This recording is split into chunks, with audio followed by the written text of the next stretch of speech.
participate in the 2024 candidates. 1 month later, only 2 remain. It comes down, after 2 draws in the classical games, to the tiebreaker. The contenders: Norwegian Grandmaster Magnus Carlsen, 5 times classical world champion, 4 times rapid, and 6 times world blitz champion. Carlsen has held the first position in the ratings since 2011, more than 10 years running. Will he achieve the only title he needs to treasure in his trophy cabinet? Or will it be the young Indian Grandmaster, Praggnanandhaa, the youngest ever player to reach the World Cup final? In his way here, defeating players of the caliber of Nakamura, of Caruana, of Eddie Gaisi. He's already qualified for the candidates, but it would be amazing for him and his career and for Indian chess if he could pull this off against Carlsen. Stay tuned to our action. It's going to be fast. It's going to be furious. Don't blink. The games could finish soon.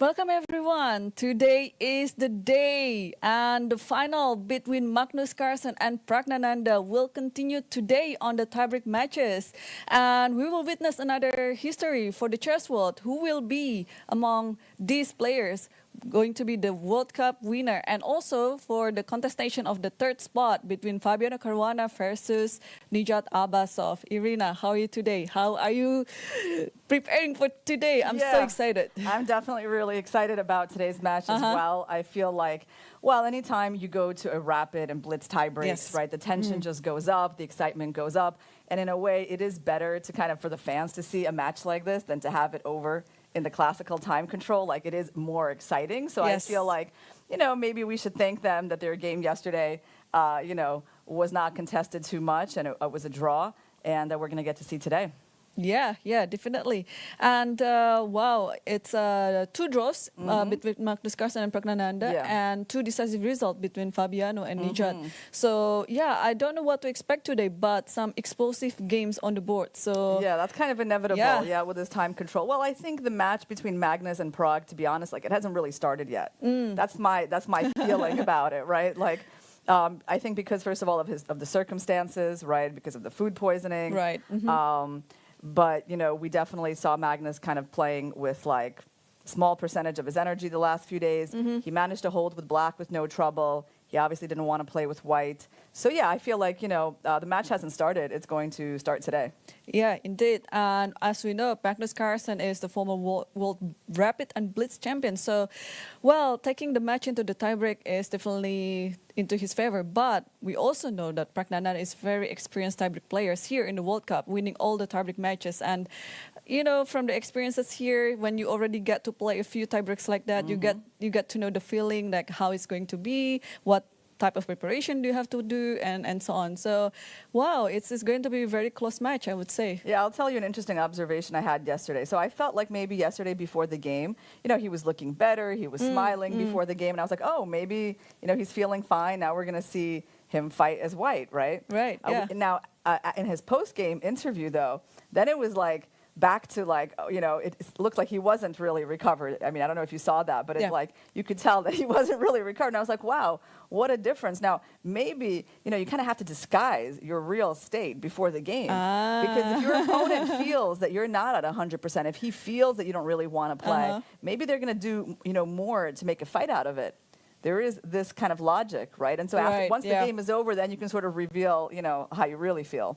Right, yeah. And also from Praggnanandhaa's interview, he said that he didn't really know that Magnus had this health condition, or health situation. So he was just playing as his normal.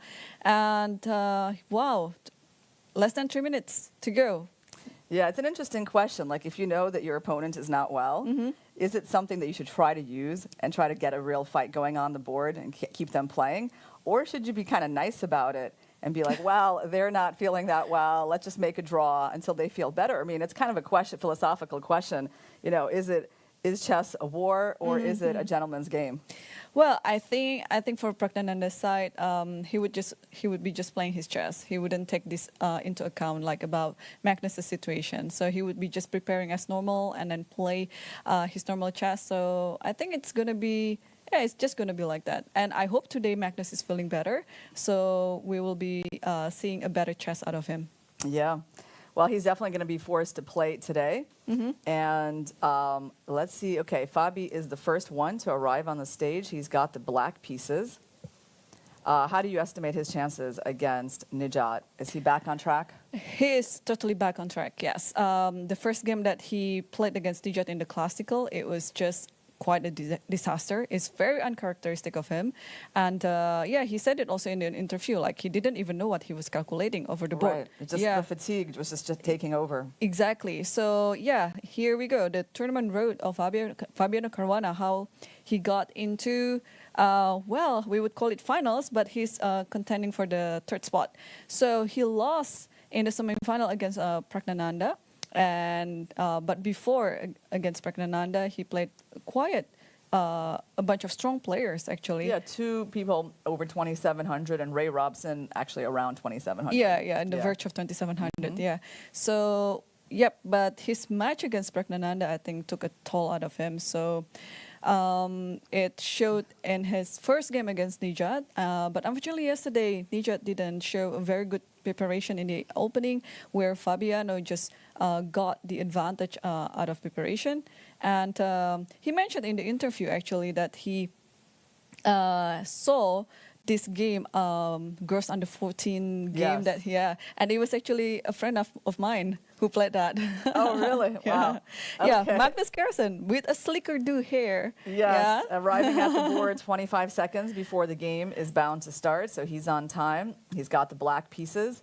And what predictions do we have for Prag's first move? Is he going to go for c4 like he did in their first game? I mean, it wouldn't be a surprise. It wouldn't be a surprise, yeah. But any move here, I think it would be also equally be a potential. Maybe e4. I have a feeling that it's going to be just e4. Okay, let's see. Oh, you are right. Look Yeah. at that. It's like as if you talked to him. Did you find him on the walk and ask him what he was going to play? No, All right, so it's now just- Magnus starts adjusting his pieces as his clock is running. So, okay, I guess we expect e5. Yeah. Yes. So yeah, e4, e5 is very popular in this tournament. Both in the open and women's, yeah?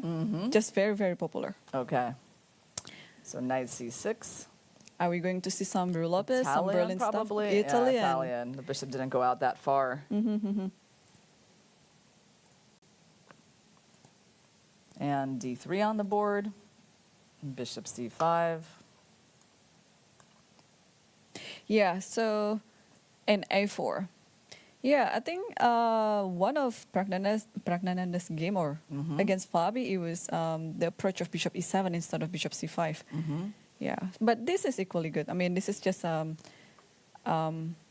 a4 immediately. Yeah, usually we saw c3 on the board. Yes, it's a little bit more unusual to start with a4, but I mean, a c3 is still going to have to happen, right? Well, you can choose. Actually, if you start with a4 here, there's a there's a play of knight c3, knight d5, this type of idea. So, but of course, a4 can also be some transposition to c3. Yeah, it seems to have made Magnus think a little bit. So I guess, so the question is, does he want to push the a pawn here, right? Does he want to go maybe a6, a5, or maybe just d6 and kind of, well, I guess you could even let the pawn advance a bit, but Yeah, he just plays d6. d6, yeah. So he's trying to be a bit flexible about the a pawn. It can be pushed to a6 or a5. Yeah, by the way, we have a much more unusual position on the board between Abbasov and Caruana, but we can we can take a look at that later. Yeah, the opening seems interesting. So we have castles on the board. So at this point, will Magnus be castling or playing maybe a move like h6? Do we want to spend a tempo on that to avoid the pin? I don't think so. Maybe Magnus will start pushing the a pawn now. I don't know what he's going to do. a6 would be my guess, but yeah, h6 or castle, it's also quite a possibility. Yeah, so if you push the pawn here, the downside is that you're weakening the square, right? This Yep. b5 square. And if you push the pawn there, it allows white to, I guess, take more space on the queen side, like we've seen, like FIDE even do, I think, against Prague. Yep. The c3, b4 plan. Yep. Yeah. So yeah, those two moves have pluses and minuses. So, and also, this might come as a surprise for Magnus. See how he's already thinking in the opening phase. Like usually he's just blitzing out his moves. Yeah, it's interesting. So if you play h6, it's just a little bit too slow, right? You know, maybe c3 happens, and then, well, I mean, still, it's not too late to push the a pawn, right? And then like move your bishop back in case of d4. Bishop moves back somewhere. And there's like some famous, there's a famous kind of like trick here, right? When there's this trade. You can just take it with the king. With the king usually, right? Because if you lose this pawn, but there's rook f8, and then you try to get this pawn back if you can. Although in this position with h6, it doesn't work, right? Yeah, because bishop g6. Yeah. Or you All could right. have taken on e4 immediately. Well, Magnus does actually play a5, and we have bishop e3 on the board. Okay, so big question for black. Do they trade or do they allow white to trade? Yeah, both are totally playable. I think it's depending on what Magnus' strategy is. Like you can play bishop g4 here, but bishop g4 there's knight bd2. But if you already put the bishop on e3, I think we can safely just castle right now without afraid of. That would be my intuition, right? Like that this structure would be rather pleasant for black. But there could be just an immediate problem with this move. It's maybe just tactical, right? Because then we start getting this e5 pawn hit. Yeah, but there's bishop g4 as well. Bishop g4, but then you get these triple pawns. Ah, you want to take I that want to just take, immediately. It's not that I'm going to win your pawn, but yeah. it's more like if you protect it, right, in some way, that this happens and then you get triple pawns. It's very ugly. So that might be the problem, actually. And I Magnus think, took on e3? Yeah, that's why he took, He took and castled. So far, Prague is playing faster than him. He's got over 25 minutes. And Magnus, he's taken his time a little bit. Knight e7. Yeah, that's a very, very typical move in these positions, right? So one of the ideas is to open up the square for the pawn. You might have ideas of d5 later. And I think that's probably the main idea of c6, right? But also, I guess you could also put your knight on g6, although I'm not so sure what it does on g6. Yeah, I think it's just going to might just stay here for a little bit. Yeah, I think you can go knight g6 either after c6 and d5. Yeah, but maybe c6, maybe then protect the pawn, right, and then have these ideas. All right, so white to move, and Prague is finally thinking a little bit here. So what are the typical ideas here for white? And you can try to get queen the queen e1, over. queen g3, yes, that too. And it's pretty much the attack along the f file. So you just want to move your queen, or maybe queen also goes to e2. But I like the queen on g3 better. And if we go knight h4 right away, and we open up the rook, are we possibly threatening any sacrifices here? Not yet, right? Not yet, but this maybe allows bishop g4 now. And then queen e1, and I'm thinking what to do in this position, or maybe knight h4 is interesting actually, because if they go knight g6, well, first of all, I would even think about taking it, because then the pawn structure changes, and then you get these doubled g pawns, and this pawn might be something that's actually a little bit easier to target, because your queen can come in, and you can try to attack that pawn immediately using that pin. So I'm not so sure that Magnus would want that structure to change. In that case, though, what can he do? I mean, he could play c6. Maybe c6, actually, because I don't think that rook takes f6 is a big threat just at this moment. Black is still pretty safe. And he did it, yes. Knight h4 is on the board. Yeah. Knight h4, and he did play c6, yeah, okay. So are we going to see some sacrifice right now? Yeah, I doubt it. I doubt it because, eh? I don't think white's prepared enough to make rook takes f6 work. And, black can always bring the king in front, of the knight in front of the king. But what other kind of move can we expect here? Well, we can expect, I think, queen f3. or queen e1, right? Trying to get the queen to this square regardless. Right, but those queen moves will allow d5 then, yeah?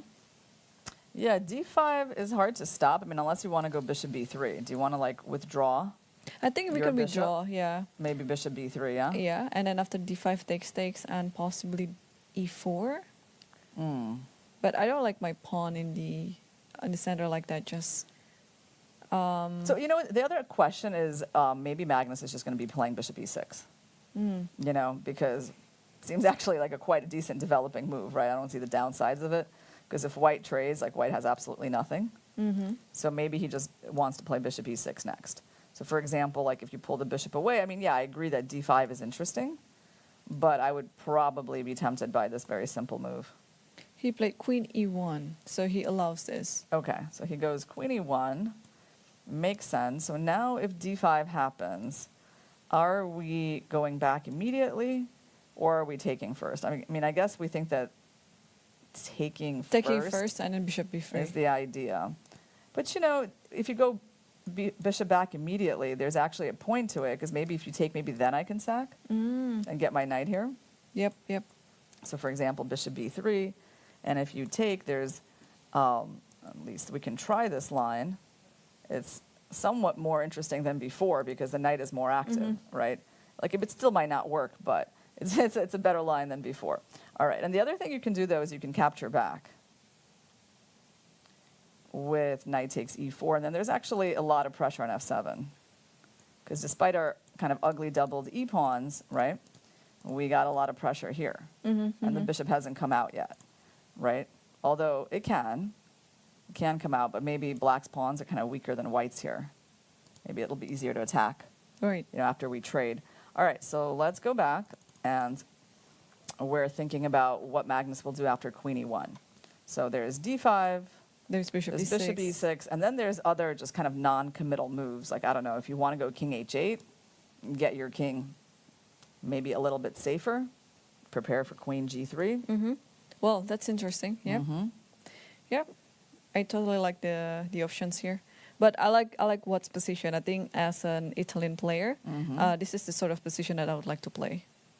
Yeah, so let's say I try king h8 just to play the most non-committal move to see where you're going to go. You're going to go here. And what could be my next move? I mean, is this the only active counterplay that I have? Or is there something else?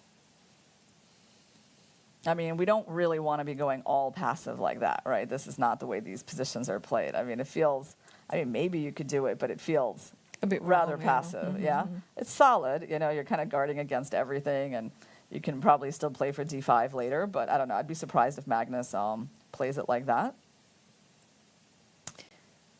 So you're thinking d5, maybe the more direct. Yeah, maybe d5 is a more d5, direct. okay, so if I go bishop b3, then what?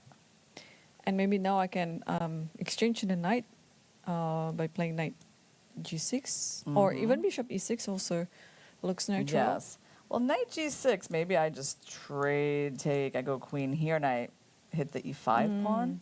That's the question, right? Because like my question is always like, should I trade or should I come in with a knight? Right. They both look kind of tempting, but I think trading and just going maybe queen f3 Queen, is not a bad idea. yeah, queen g3 and rook e8.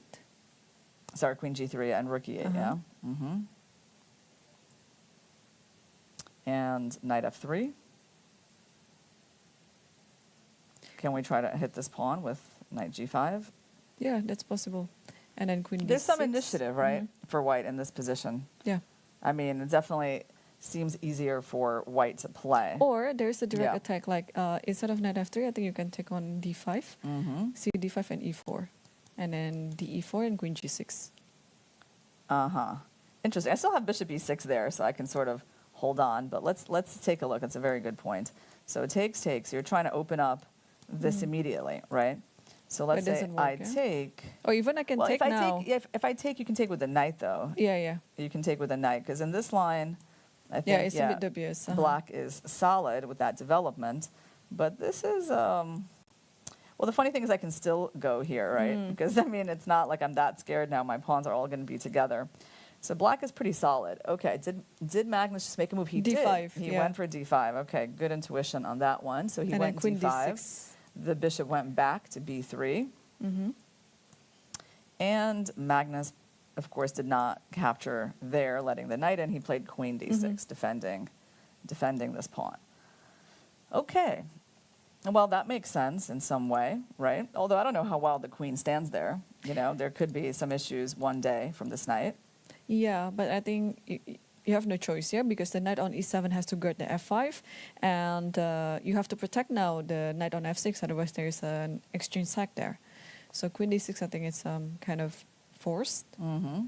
So what if we go queen g3? And on knight g6, do we now have maybe even knight f5? Is that like a more attractive move? Let's try that. I mean, queen g3 is going to get played, I think, by Pragg. I don't see why he wouldn't.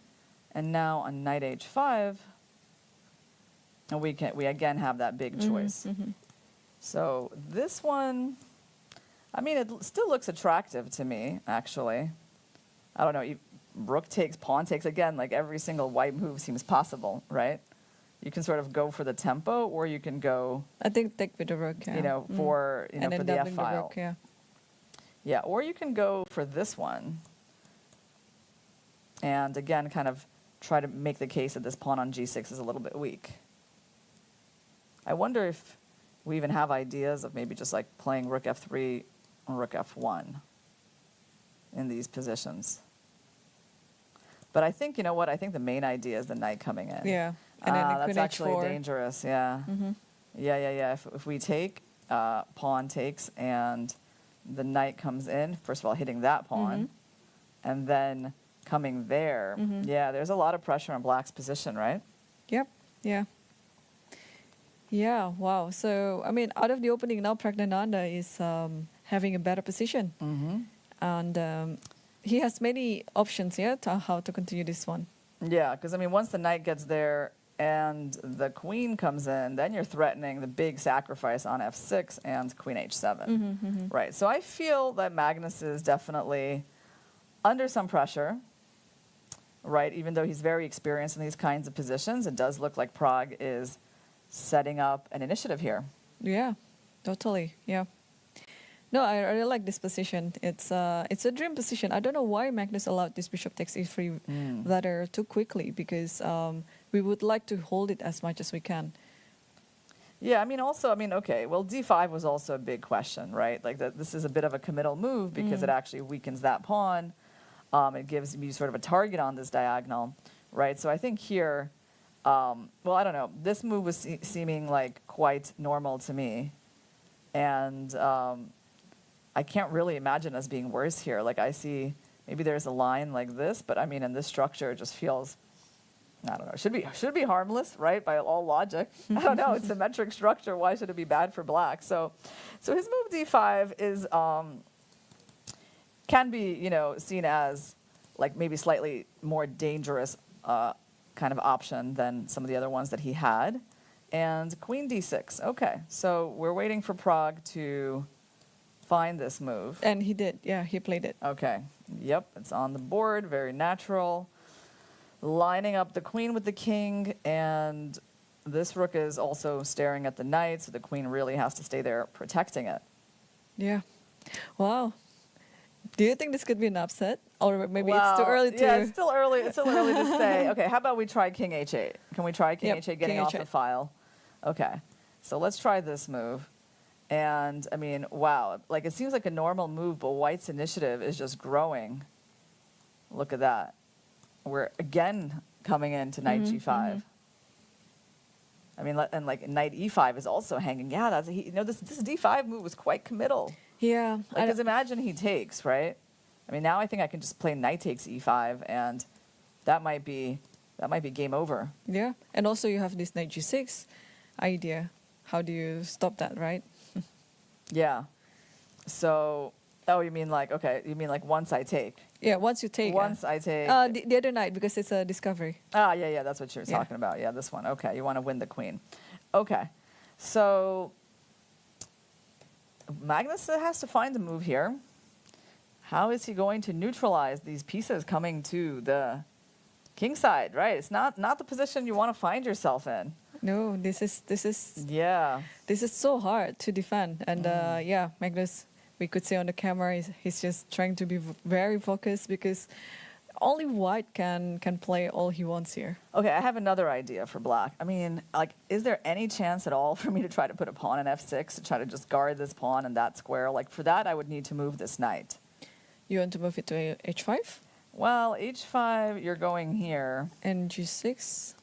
And then, I don't know. That looks, g4 maybe. yeah, that looks so scary. Yeah. I wouldn't really want to play g6. But, I mean, okay, the knight d7 looks extremely ugly, but maybe if I can get the knight here, maybe I can make this work. All right, I mean, I know you have also d4 idea. That's really annoying. Actually, like here's the problem with this move is that you're going to change plans, you know, because now you're going to be like, oh, the queen's unprotected. And now I'm going to, instead of going for this idea, right, you're going to just start playing in the center. You're going to pressure me everywhere. Yeah. And maybe you can put the queen. No, you have to keep hanging to the pawn, yeah? Because if the queen h6, then can I play queen h6? Do you want to play queen h6 here? Well, I think this pawn is actually going to be kind of precious. Yeah. It's like triple pawns, but they're actually really powerful. And that f5 is coming, yeah. And the bishop and the rook, they're undeveloped. Yeah, I mean, you have some tactic based on this overload on the queen. Like, because you're actually protecting your knight here, but it's still like looking very dubious, right? Like rook f4, you're almost about to lose your knight. Maybe you try something like that. I take, you take, then I take another pawn. So now I'm basically up a pawn. Magnus is twirling the pawn. Yeah. Is that the pawn? He must only have a pawn in his hand, right? Because no, there might be some other piece, but it's probably... there's no pawn. It's a bishop. It's a bishop, okay, because they traded those bishops. Yep. Yeah. Wow. No, I mean, I think he feels how unpleasant this is, and I really feel like these last two moves were kind of the culprit, like the big one, because we weren't really sure yet about this position, right?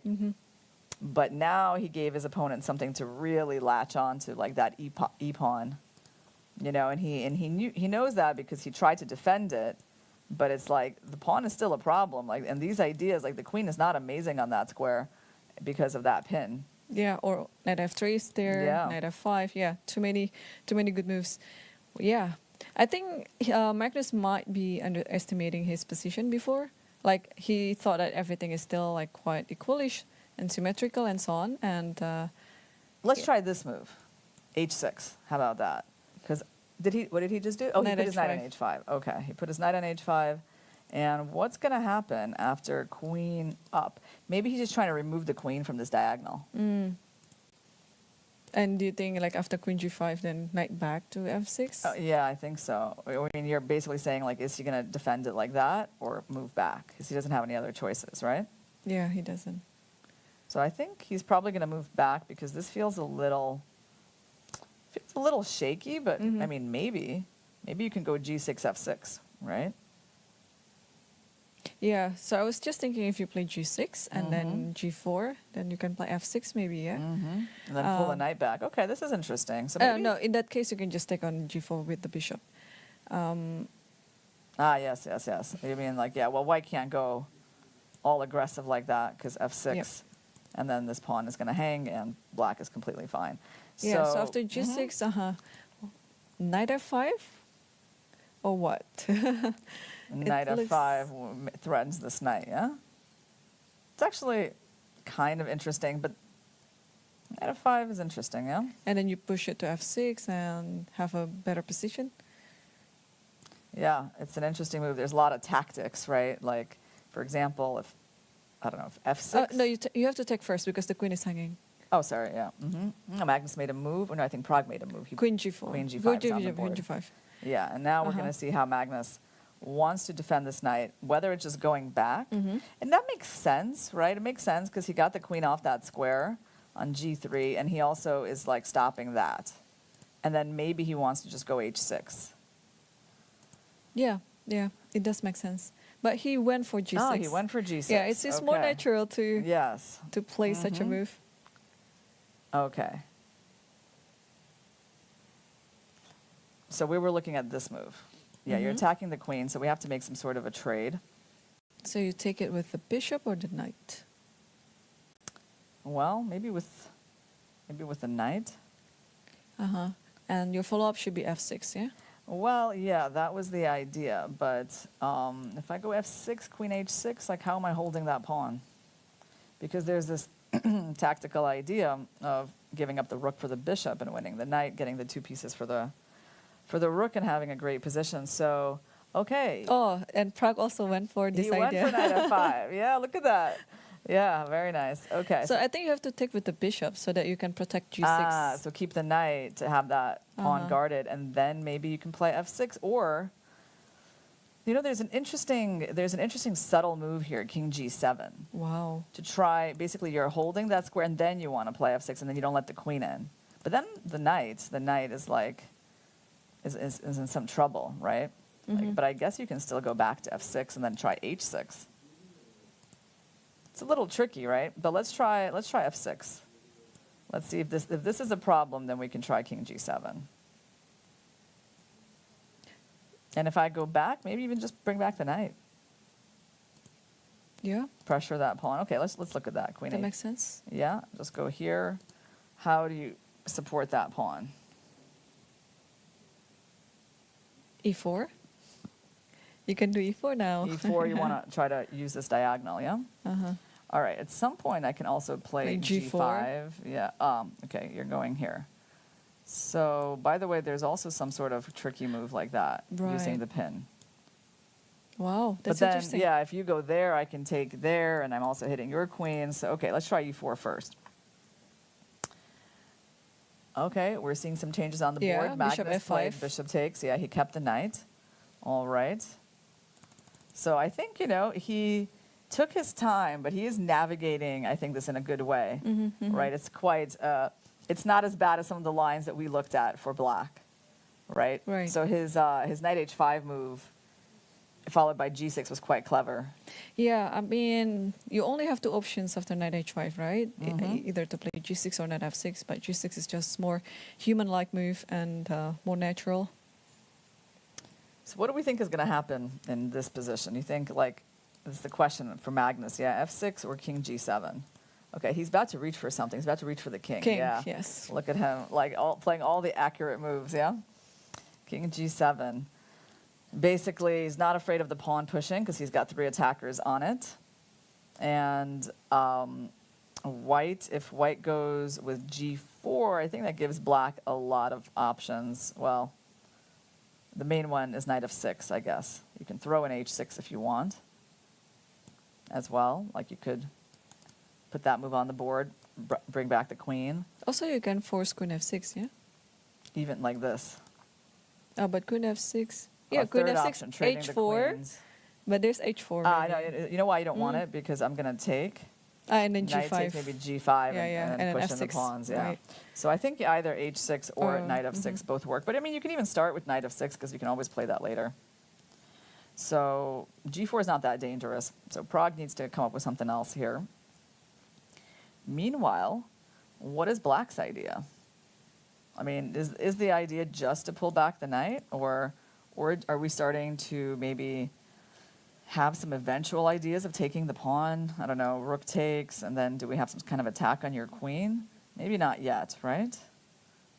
But yeah, maybe not yet. Well, if you don't really do anything, I like to just clarify the situation by playing queen f6, attacking both your queen and the pawn. Yeah. That's not a bad idea at all, right? Because, I mean, this bishop is kind of shut out of the game Yeah. now. Actually, white needs to figure out a way to get this bishop into the game, I think. Maybe it's time to play e4. But e4 also maybe gives us the f4 square in some cases. That's true. But e4, yeah, I mean, that's, like, I feel like if white's initiative is not enough, the bishop is definitely the culprit, right? Yeah, he's a little bit closed up here. Well, let's try e4. The problem is e4 doesn't really make a threat of any kind. Yeah, it doesn't. It doesn't. You know, and it does give black a lot of options. So at some point, well, yeah, at some point it's going to be hard to attack that knight because it'll always be able to have that square. I kind of wonder if we can even kind of go for f6 and d4 and play like a dark square strategy. Interesting. Yeah, but that bishop is not really a good bishop right now.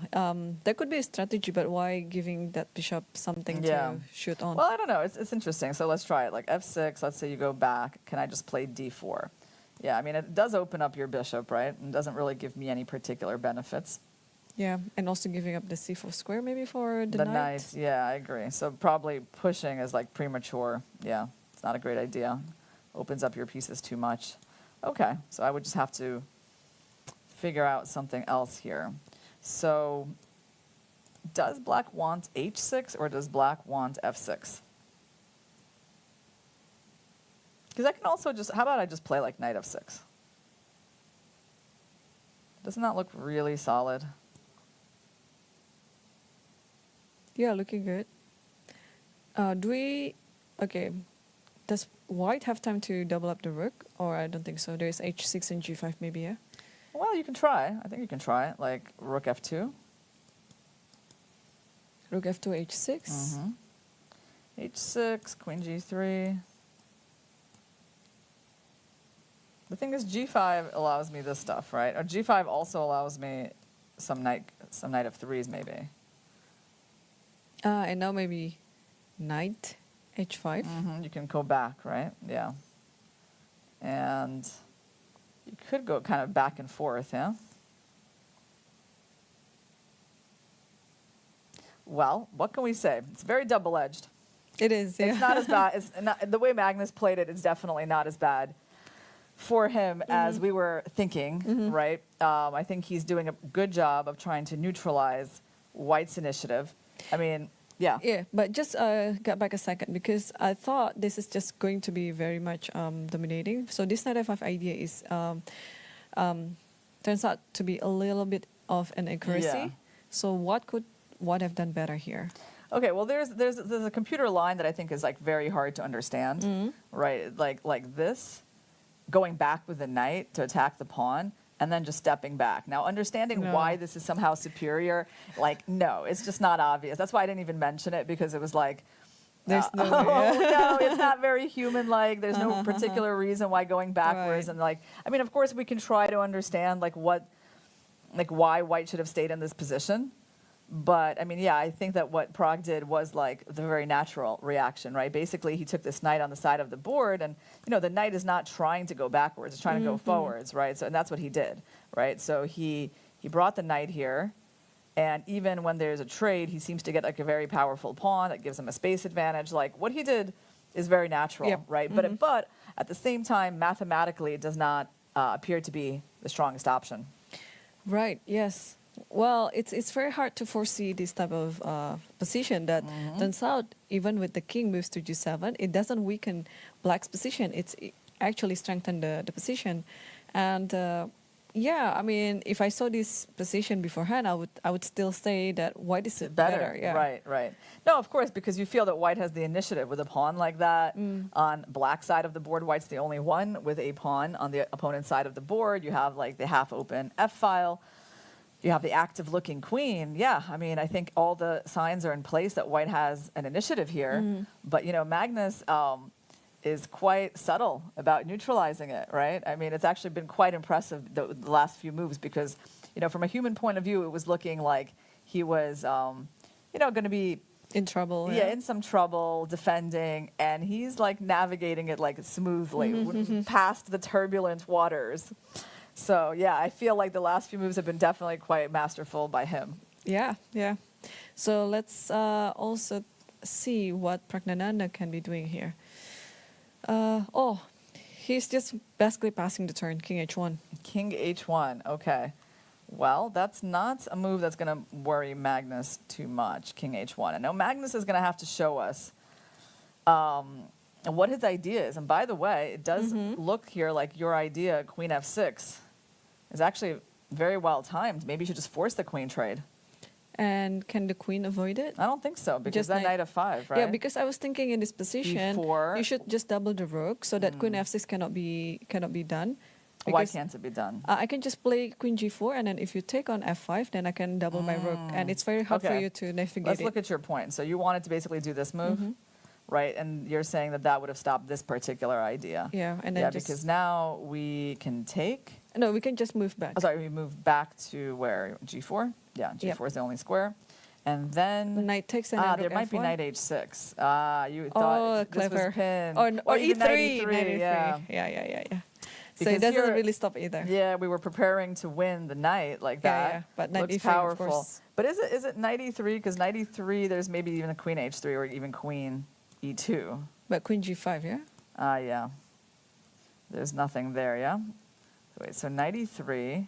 I don't have any tricks. I don't have any tricks, yeah, because on queen there, you take my rook. So it seems like you could do this move as well. Yeah. Yeah, totally. So a rook F2 still would have allowed queen F6. Yeah, it was a hard idea to stop. And actually, let's see if Magnus is going to find it. I think he will, because it's one of the most forcing options he has, and it's quite safe, right? So the point of this move is that you're trying to get the queen trade. You're trying to go into an end game that, obviously, then you don't really have much to worry about in the end game. It's very pleasant. And if the queen goes back, you're finally free to take the pawn. Because now the queen protects the knight, so there's no rook F5. And when this happens... There's queen H4. Yeah, there's a lot, right? There's again... there's again knight E3, all these knight ideas. H6, And then there's queen H4, right? So there's one way of saving the knight, but there's really a lot, right? There's like this a fork, and when you take my queen, I take your queen, and basically black is up a pawn here. Yep. So queen F6 is going to be a very logical way for him to play, and I think it'll be a little bit unpleasant for Pragg. Yeah, and I think Magnus He just played it. Yeah. Okay. Definitely, so far, I feel like we're seeing a master class. Yeah. Yeah, no, at neutralizing the initiative, that was really good. And, because this bishop is now closed up by the pawn. Right? So things have taken a bit of a turn in this game as Magnus kind of, first he neutralizes the initiative, and, we'll see if he has anything in this end game. So I think white has to trade. Also kind of shows that this move is not the most relevant, right? Because Yeah. you moved your king away from the center. Now we're in the end game. Yeah, I'm a bit surprised of that move, actually. Yeah, what could Praggnanandhaa think about that move? Because Yeah. I think all the pressure has to be around the F file, and playing king H1 in such a critical position, I would say, it's a little bit uncharacteristic. So Do you think he just missed this idea? I mean, you can miss an idea could like be, that yeah. because black has a lot of ideas, right? It's like all of these moves are potential ideas. So queen F6, it's possible to miss, but at the same time, it's also a very logical move for black that you can consider, right? Yeah, so just a reminder, the players are playing the first section of the rapid tiebreak. It's 25 minutes plus 10 seconds. And after 2 games, if the match is still tight, and they will keep continuing to the next rapid tiebreak, that is 10 minutes plus 10 seconds. So how many games do you think will they be playing today? Oh, I don't know. It depends on how Magnus does in this one. I mean, if he manages to win, right, it could be a short match. But, it's funny because there's an absolutely fascinating position on the board between Abbasov and Caruana. But I feel like we might get killed if we switch to that game. So we're not going to do that. But it does look like a very interesting game. Okay, we got a queen trade on the board. And let's take a look at this endgame. So they've got 10 minutes for this endgame. It's basically like the next time control is the 10-minute portion. The 10-minute so now portion, they're there, but they're not starting from the opening, already from the endgame. So this pawn is under attack. You can't keep it, right? So your space is getting traded. And actually, black is super comfortable after pawn takes with the H pawn. And the only thing I can see that could be wrong with that is like, could this pawn get hit with a knight? But it's not really, because we always have knight d7 in the worst case, right? Like if you move here, I mean, we A, have that move, but B, if we didn't want to change anything, we have that move, and that is also perfectly pleasant, right? So, Pragg makes the trade, and now we expect Magnus to capture it with the H pawn towards the center. Yeah. So now we're going to get to see endgame technique in action. Wow, yeah, I think it's going to be very instructive now. I mean, so far, all of Magnus's endgames, and the ones that he won, have been quite instructive, yeah? Well, I have to say, so here are black's advantages in this position. Black's number one advantage is space. So these center pawns against these guys. Also, he even managed to get a little bit of space by capturing with the H pawn to the G file. His king is actually a little bit more active than White's. And also this bishop is closed up. So, you know, that's a number of advantages. It doesn't, I mean, White doesn't really have any weaknesses. That's the plus side of White's position. White has this like rook on semi-open file. But I would say that it's quite unpleasant to play as White. Yeah, I think the major reason why Black is better here is just because of the bishop. Imagine if that bishop was replaced by the knight on c3. Well, Black would still be slightly better, but it's not going to be very much because then the knight can reroute. In this type of position, this is almost like a closed position, and the bishop is not doing anything over there. Then, I think we have e4 on the board. Yeah, I think it's a good idea. You know, he's trying to open up the bishop. Yeah, but then you have like a weak pawn on e4. A weak pawn on e4 until the end. So yeah, there's some. Yeah, Praggnanandhaa has to force some matters because otherwise the bishop cannot be closed up permanently like that. And Magnus took on e4, so he actually made that decision really fast. He had other moves, but I guess he was just tempted by the idea of this pawn being weak. And then some rook d8. I mean, in this position, okay, at some theoretical level, there's a knight c4 idea. Could be useful somewhere. And I would say, okay, it's good for Prague that he managed to open up the bishop because there is more pressure on f7. So now, what kind of move could we expect from Black? Rook a d8. Rook a d8 is the obvious one. Also, knight d7 to try to go to c5 is kind of attractive. Can we try? Okay, so either we're attacking their knight or we're trying to reroute this knight off of the f-file. So let's try that. Or am I going to run into some sort of knight c4 where you try not to let me move? No, knight c4 is fine. I think you can just play f6, right? And then you still have this knight c5 idea. Good point. Yeah. So I think knight c4, I have a few different moves, but your f6 makes sense. And protecting the pawn and getting ready to go knight c5, yeah? Seems logical. All right, so I think that's another big decision for Magnus. So knight d7 is one move. But the thing is, if he goes here, okay, he's about to move something.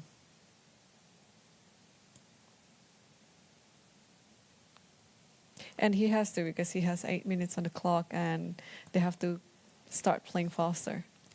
All right. Rook d8, I was a little bit worried about that. Yeah, the pawns, yeah, a5 and yeah, e5. I was a little bit worried, but, you know, I mean, now it starts just to get kind of forcing, right? Like, knight takes, maybe there's knight d2, or knight no, d2, then there's rook f7, yeah. Right? So... I don't think so. Is it? Because then... Oh, you're saying, like, maybe I can still take here? Like, but then I take with the bishop, right? You take with the bishop. And then it's still a mess. And somehow I'm holding my pieces here. Yeah.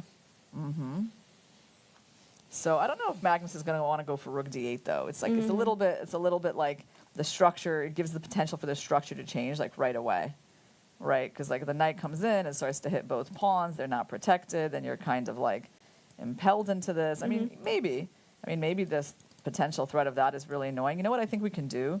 Could we go f5 here? What do you think about that? Why not f6? You're hitting maybe that f6 as well. Yeah. Yeah. Okay. Yeah, it's possible. But f6 maybe that one, yeah, and yeah, stopping knight d2, and rook e1 is coming. Yeah, and if we play f5, you might still want to go knight c4, I think. Yeah. So, you know, White is kind of holding on in these positions. But he played rook a d8. He played rook a d8. Okay. Just human move. yeah. Attacking the knight was too attractive. Yeah. All right. So we're going to see if Prague plays knight c4 or if he prefers like somehow defending this knight and keeping the knight protecting the pawn. I don't think defending is an option for Prague here. He has to play knight c4. Do you think he's going to go active? Yeah. Because if he wastes another move, like what he did with king h1, it's going to be backfired quickly. Okay, so you're thinking we're going to see this. Yeah, we're going to see this. And then does Magnus have options, or taking this pawn is really the big the big one. I feel like taking the pawn is the whole point, isn't it? It's the whole purpose here. And so now Prague has some choices, but like if this holds together, this line. Maybe you right? can just stop f7 threat by playing something like knight f5 maybe. Yeah, you do have that move. You do have that. It's kind of an active move. It's too bad that, like, for example, instead of like a knight here, we don't have a bishop. Would be nice, right? Because then we could set up these beautiful checkmates. But at the moment, actually, this isn't really a threat. But it's an idea. It's an idea. It's an idea. You can sort of try to get that fork. All right. Well, we got some moves on the board. Oh, he did rook f2. He did rook f2. Okay. Well, that's not necessarily a bad move. It's just a different move. Yeah. Okay, so he goes rook f2, and that does mean, though, what it means is that this knight is not moving, but it also means that he's trying to play this. That's the point. So there is some activity involved in playing this move. He wants to attack the knight and then this pawn. So Magnus has to prepare for that. What's he going to do? He can't really... Can he move this knight? But if he moves it, then there's no pressure on the pawn. Yeah, he can move it to g4, just not to have any attack on the f file. And then once the rook goes to e2, then maybe he can even double up on the d file. Because whenever you play this h3, I can always play my knight to f6 and h5 and have this f4 and g3 idea. Yeah, that's your idea. Okay, so, but the problem is, like, if I go here, if I go knight, rook e, so which move do you want to play? Like rook somewhere? But the thing is, it's hard to double. It's kind of hard to double, right? Maybe rook d4? Rook d4, yeah, let's do it. For rook d4, I have knight f3. So maybe rook d7? But rook d7, you're going to really find this move, I think, knight c4 a little bit annoying. Or are you just going to double up and try to mate me on the d file? I like to try. You would like to try these attacks, yeah? But maybe you have to play h3 at the end anyway. Yeah, I mean, okay, like let's say you go here, I probably play h3. You go, okay, we're seeing some action, and Magnus has chosen a move. So he has gone for rook d4, okay, rook here, and wow, so knight g8. And we have a result on the game between Abasov versus Caruana. Looks like black won. Black won, yes, and it was a very dominating attack. It looks beautiful. It looks so beautiful. I'm so sad that we never got to see it because I mean, like from the purely chess point of view, that game looks like very exciting. But we know that the match for first place is what everyone is interested in seeing. So we don't want to miss any details in this game. So yeah, I think we got to stick with it. But we can admire Fabi's accomplishment later. Yeah. So he brought his knight back to g8 to guard the knight on f6. So this is kind of interesting, right? It's a little bit passive. He's tied down here, but it's blockading the I attack. kind of wonder, like, what does he even want? Like, because he can't move anything, right? As black, so like, how's he moving any pieces here? Oh well, I think you just want to double the rook, and at some point you play b5. Try to undermine c4, but also attacking the fourth rank. This is coming, you think? Yeah, that's coming, and b5 is also coming. I think that's those are two main ideas by black. All right, so white played c3, kicking the rook back, and then white went rook e2 to free the knight to go to c4. And now Magnus is thinking. It's down to 5 minutes. Okay, so we're getting to like the blitz portion, because it starts out so slow. 25 minutes, you feel like you're watching almost a classic game, right? Just a classical game, a little bit more accelerated, right? But when you get to 5 minutes, at some point you remember it's like actually it's blitz. So you have to make some adjustments, although you are getting the 10-second increment. Right. So now how does black prepare for this knight c4? How does black prepare for this move, which is going to hit 2 pawns? He chose something. He played some rook. Yeah, and it wasn't b5. Rook e7. Yeah, he went for rook e7. So what's his idea? Like after knight c4 attacking a5, what are you going to do about it? Well, I hope, not rook a8, I hope it's not rook a8. I hope he has some better plans Or than maybe that. it is, and then b5 is coming. I know, hard to believe. Yeah, but, no, I mean, I'm a little surprised how this is going. I mean, I feel like, okay, Prague has kept everything together, and like for some reason, these pieces are still pretty passive, so nothing terrible has happened to white. I guess Magnus is really putting all his hopes on like the long-term weakness of the e4 pawn, but for the moment, it doesn't look like. Look at his pieces, even, right? Like nobody's making any threats. So probably Prague's position is under less pressure than it was when we first entered this endgame. Right. Wow. Okay. So Knight c4, Knight c4. That's what the move we're definitely expecting by Prague. What could he not like? Is there some sort of b5, knight a5? I mean, like rook c7 to try to trap the knight after rook a8? That looks like such a crazy line. that is, yeah. Could Magnus really be planning b5? Knight here, and now the next pawn is under attack. Now you got to guard it, and now you want to win the knight. I mean, it seems surprising because there's so many moves. There's even bishop c2 and b4. Before. Like, I don't really see, like, why would Magnus go for this? You know what I mean? Like, from what he had. So, I don't know. I'm a little surprised by how Magnus has handled this. Yeah, but maybe also. Oh, he didn't play knight c4. All right, What did knight he do? c4 was not played. Okay. Bishop c2. Bishop c2. Well, that gives us a chance to at least play b5, right? And I think that Magnus should probably take his chance to play that pawn move, but he's reaching for something else. Knight d7. Okay. Makes sense, actually, as well. And now on knight c4, how's he handling the attack on the pawn? b6 looks weird. So it actually might be, you know what, it might be rook 8 and then b5. Because I think you have to play these moves at some point. Like, you can't just let the knight stay on c4 forever. So, like, if this move happens, okay, I think he finally put the knight there. Yeah, and rook a8. Rook a8, yeah. You just, now this makes sense. Okay, he wants to play b5 to challenge that knight. Okay, it's like a balanced position. Perhaps this knight will finally come out to f6 from g8.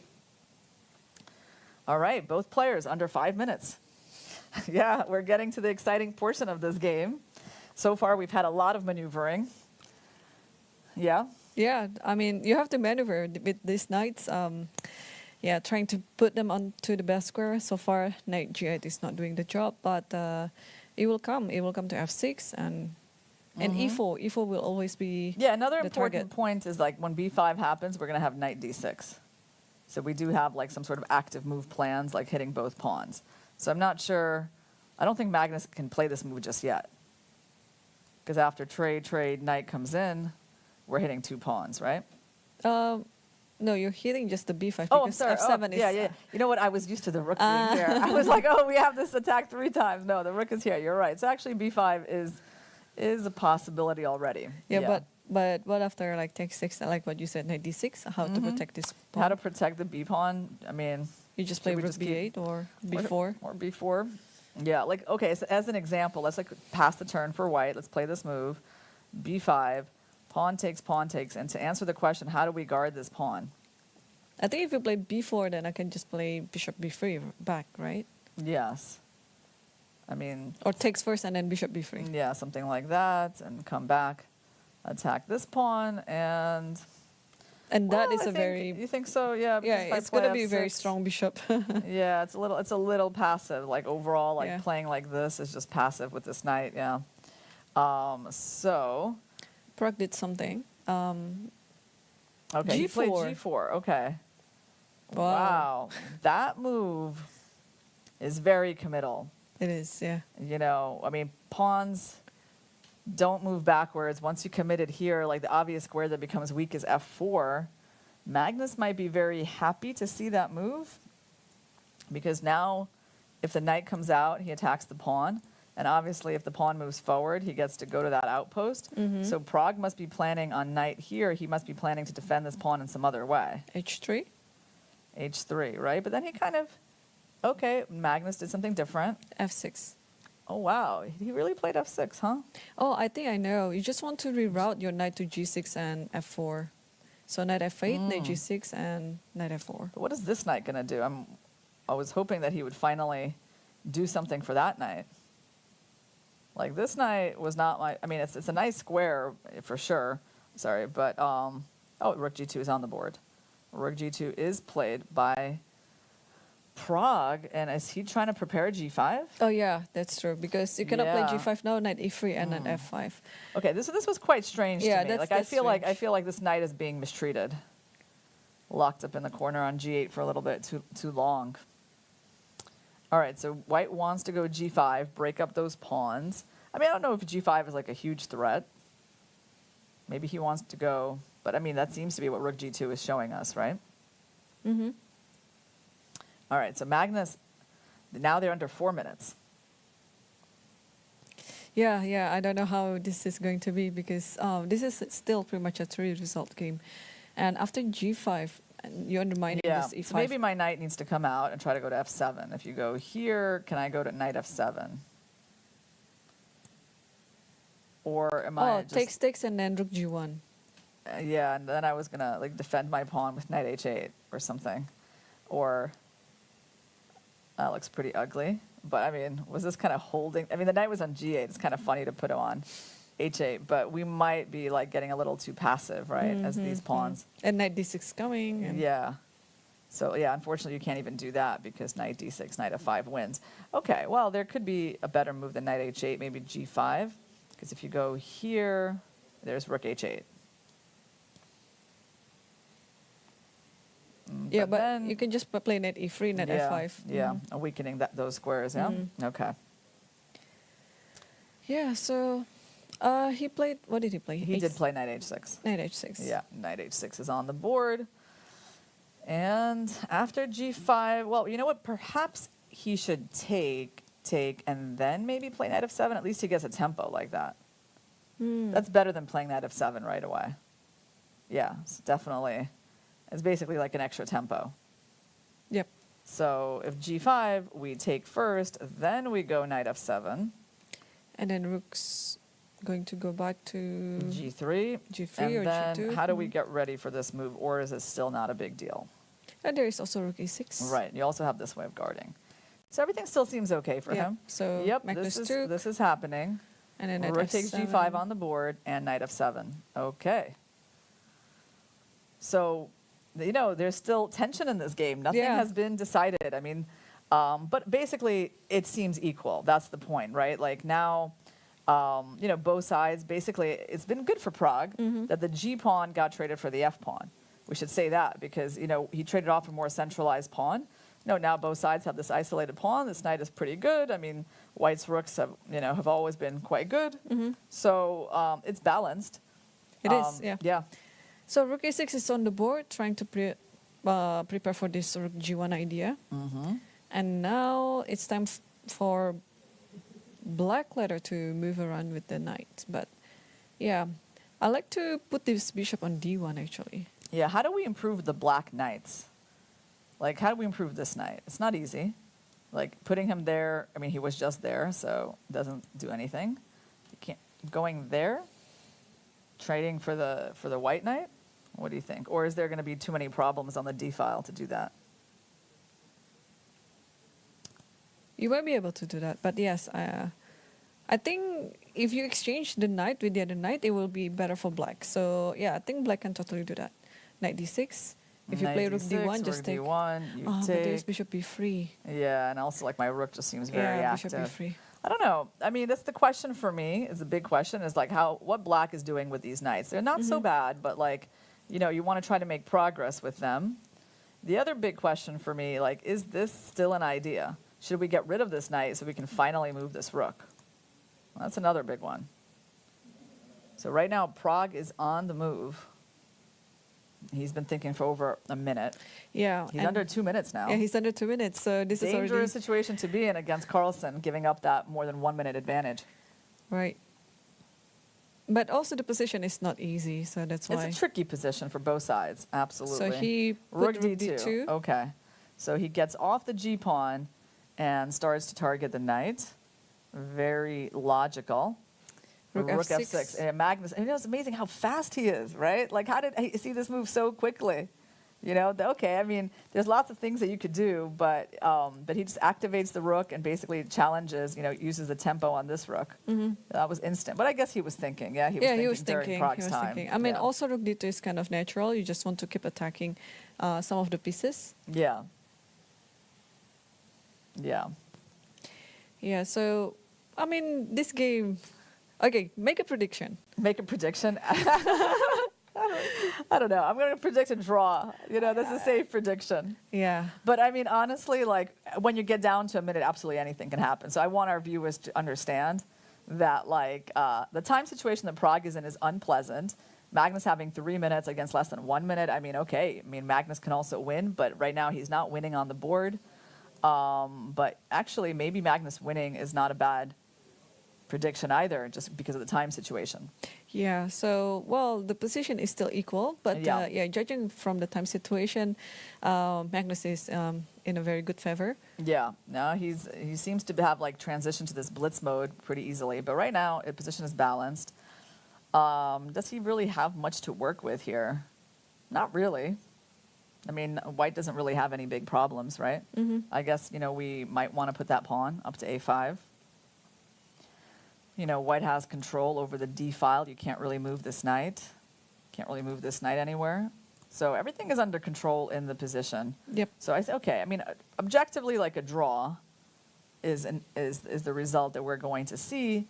And Prague's 10-second increment should be enough for him to hold this, right? Yeah. To hold this balanced. I think so too, yeah.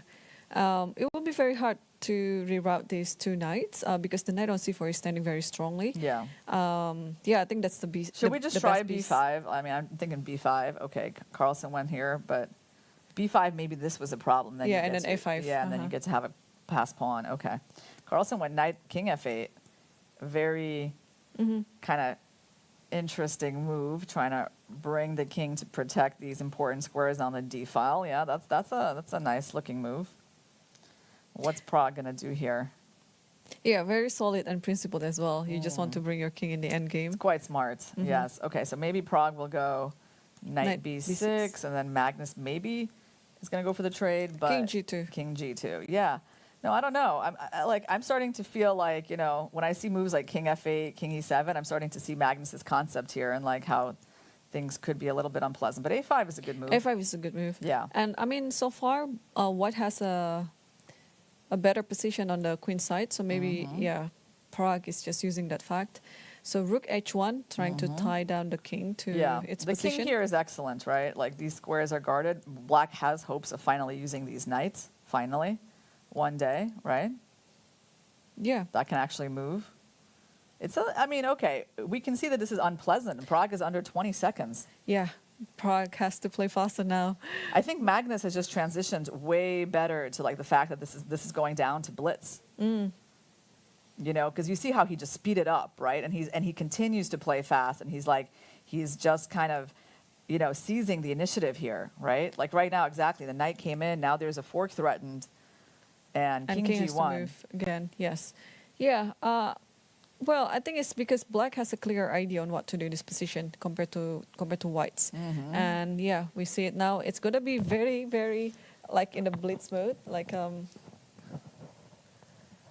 Okay, Prague's rook is under attack. He has to move it away. He moved to d2, rook h3. Like, look how fast Magnus is playing his moves. He just doesn't even want to give him a chance to breathe, actually. That's what I mean. Like, he could take a bit of time on these moves. I guess this one is fairly obvious. He wants to kind of use the third rank, maybe have ideas of rook c3. a6, what is that? Why is he doing that? Why did he just do that? Did he just give up the pawn? He did. He just gave up a pawn, and I'm not sure why. I have no idea why that move just happened. Okay, because he wants to get this pawn. But the thing is, like, first of all, there's rook c3. There's rook c3. That's one idea.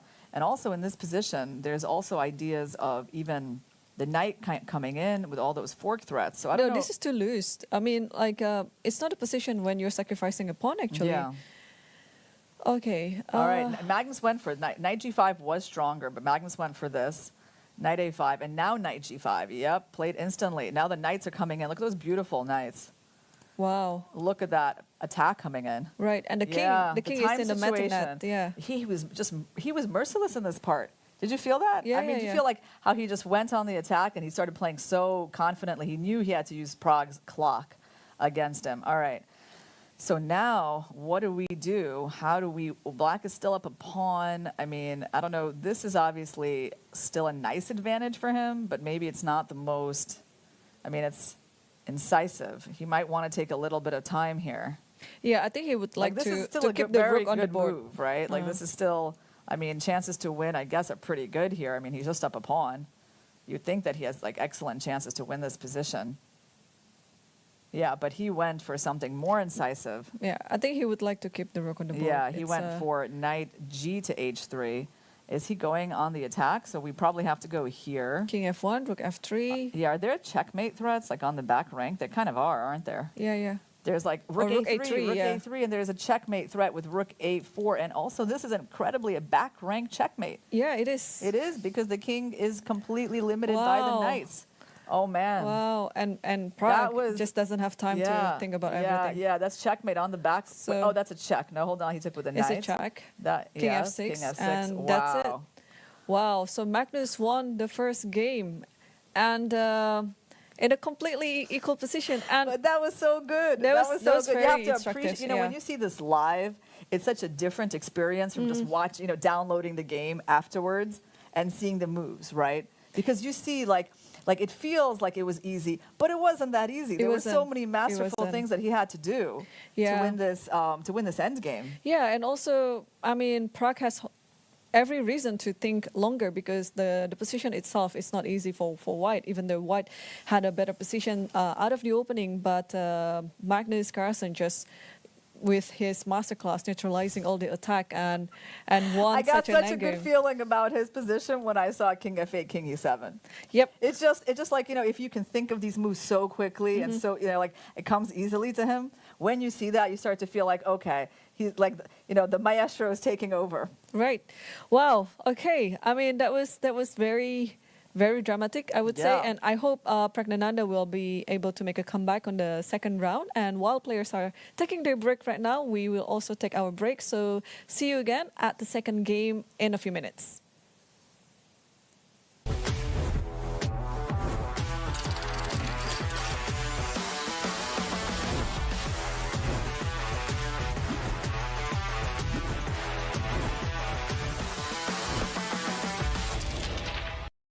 Azərbaycanın təbiətindən, Naxçıvanın torpağından süzülərək gələn təbii suyun sirri, Sirab. Hər damlasında həyat var. FIDE World Rapid Team Championship 2023 inaugural edition is hosted by Düsseldorf, Germany, August 25th to August 28th, 2023.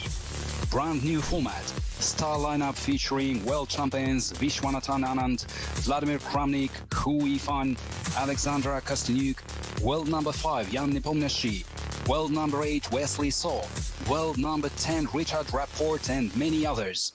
Record prize fund of 250,000 euros. Don't miss it. Watch unique event visiting Rheinterrasse Düsseldorf or live on FIDE YouTube.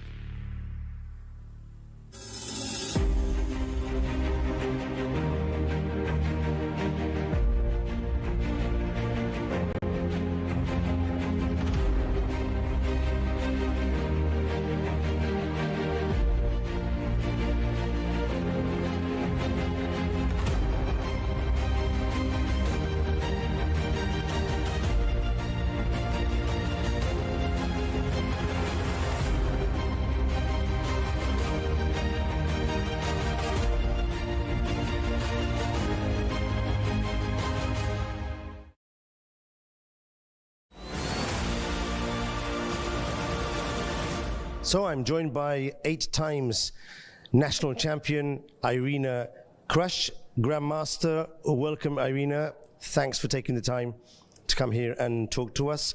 So you played here in the World Cup, the first 3 rounds, but on the 3rd round you were defeated by Polina Shuvalova. Tell us about your adventure here as a player. Yeah, well, I got knocked out in round 3. I played one bad game with the white pieces, and then it was over, right? So there was no chance for a comeback. It was just kind of a sudden end, and then I had to get ready for my role as commentator. What's your best qualification in a World Cup? Wow, I mean, I feel, well, it used to be a little bit different because you used to start from round one, right? So you had to kind of go through a few of them. I feel like probably round three is where I usually would lose my matches, actually. So, I haven't gone very far in World Cups before. So Polina, of course, is a very strong player. What do you think you could do better for the next World Cup? How do you think you could prepare differently, or is there any strategy you've thought about? Yeah, well, definitely just, I think, being more of a professional, really just coming back to chess and studying chess more seriously, having your openings better prepared. I mean, I could definitely feel looking at her games that I'm looking at the games of someone who spends a lot of time on chess, knows her stuff quite deeply, can do a lot of different things, is theoretically well prepared. So at least that would be a start, getting my preparation to that level. So after being eliminated, you went into the commentary booth. You already did a very good, very successful commentary in Astana in the World Championship. Here you've been doing commentary for nearly 3 weeks already. What are the challenges you faced here? How's it going? Any interesting anecdotes? How's it been like? Yeah, well, it's been great. I mean, I definitely really enjoy working with Irene, and we're having a lot of fun. We don't have any particular challenges. I mean, my only challenge getting here on time, making sure I can order my taxi and that I can find it when it comes. What other challenges during the commentary? The eval bar not working, so it just stays flat, and then we have to realize that and be like, okay, we're working without an eval bar. That's happened at some point earlier. Last days it's been better, but yeah, no, everything's been going pretty smoothly. Okay. So the eval bar is normally working, but you don't have the engines turned on. That's my understanding. Yeah, I mean, for most of the analysis during these few weeks, we haven't had any engine bar, but now we actually see one line of the engine, so I have to admit that that's very helpful. For me, at least, sometimes it's good to see it there, just to get some idea in a position where it's a bit stale and you don't know what's happening. Seeing even one line of the engine bar, it gives you some ideas that you can at least start discussing right before you kind of start thinking on your own as well.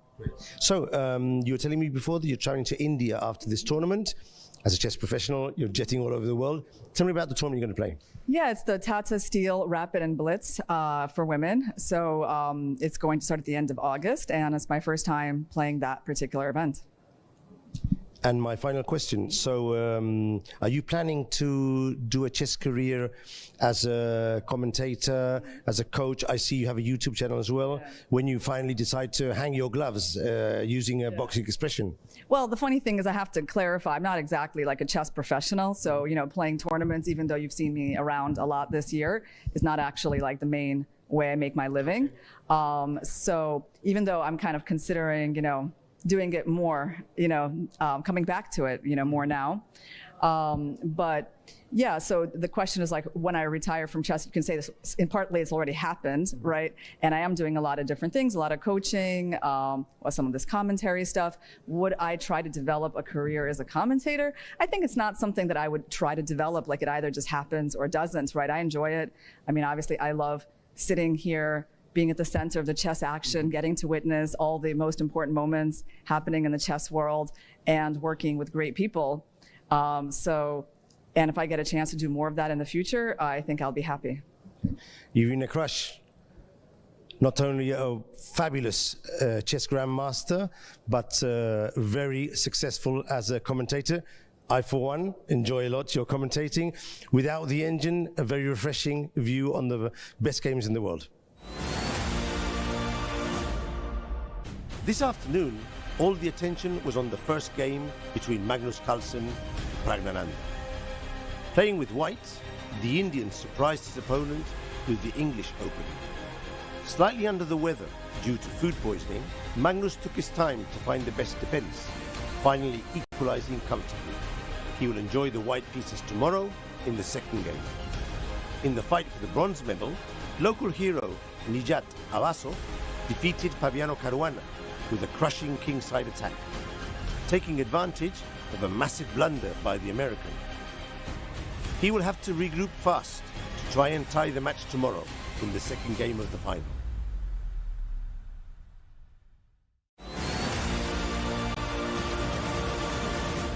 I'm joined by Magnus Carlsen. The second game of the match has finished in a draw, and we're going to ask him his thoughts. Magnus, first of all, are you feeling better than yesterday?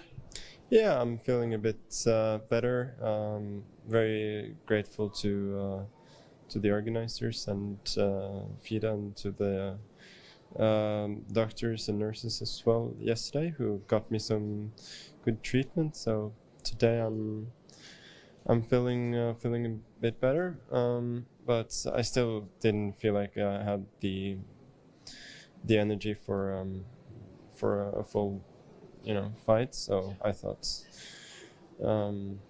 let's get one more day of rest, and hopefully I'll have more strength tomorrow.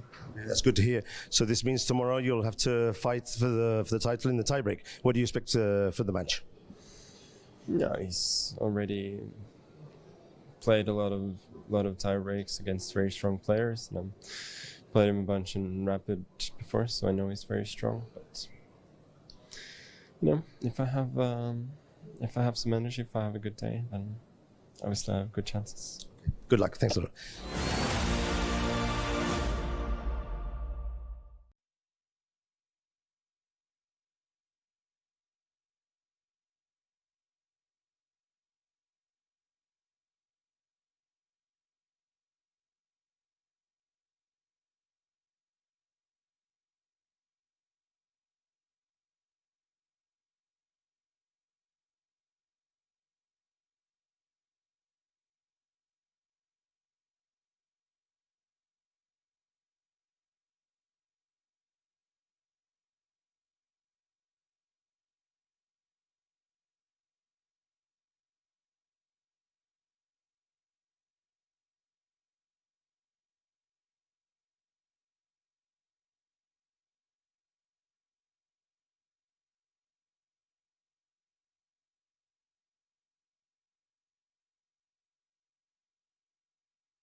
Welcome back, everyone. And before we start the second game of the tiebreak, Rapid 25+10, we will take a look quickly at the game between Praggnanandhaa versus Magnus Carlsen. So Irina wants to analyze a little bit, and probably we also see the second game that is between Abasov versus Fabiano.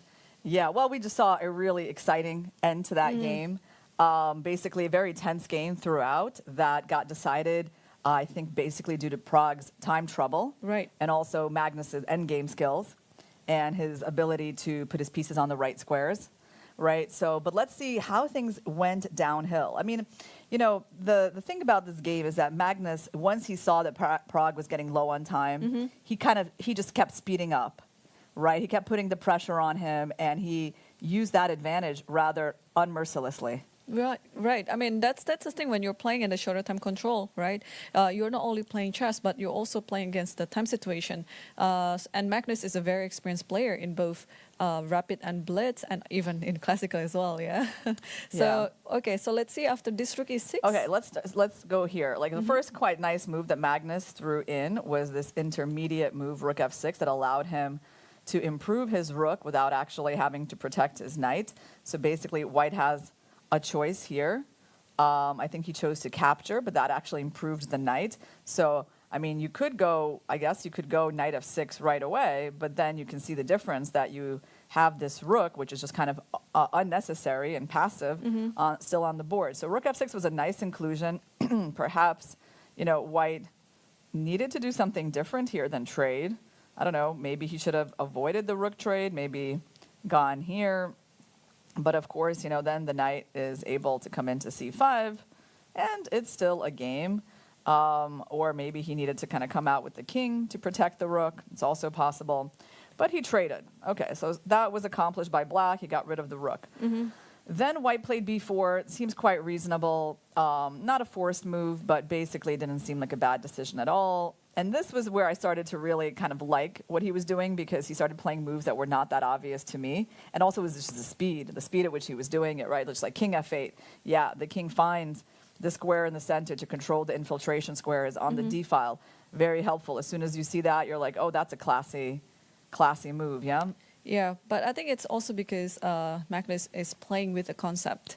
So as long as you get a concept, the moves will come very easily. But on the other hand, Praggnanandhaa didn't really have any plan to do here. Well, I mean, maybe white should have gone in for this. I mean, is there a point maybe even trading these knights?